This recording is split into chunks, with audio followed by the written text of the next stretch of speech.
আরে বন্ধু, আমি একটু রোগী না হসপিটাল আছি। তুই থাকে, আমি তোদের বিকাল দেওয়ার মানে আমি আসতে হবে, সমস্যা নাই। স্যার আপনার হলো। স্যার রাখুন রাখুন। ভাইয়া তুমিও বসো, আসো একসাথে খাই। না স্যার, কি বলেন, আপনি খান। আরে ভাই সমস্যা নাই, খাও। আমার আবার একলা খেতে ভালো লাগে না, বসো।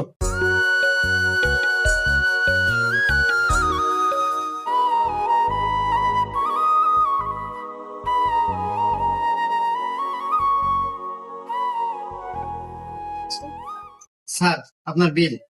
ও কয় টেবিল হয়েছে? স্যার 400 টাকা। তাই না? স্যার 200 টাকা কেন, 400 টাকা বিল হয়েছে। এ আল্লাহ, তুমি আমার সাথে খাইছাও না? হ্যাঁ স্যার, দুজন তো ভাগে খেলাম। 400 টাকা বিল হয়েছে, আমি 200 টাকা দিছি, আর তুমি 200 টাকা বইরে দিয়ে দিও। হুমুন্দি কয় গিরা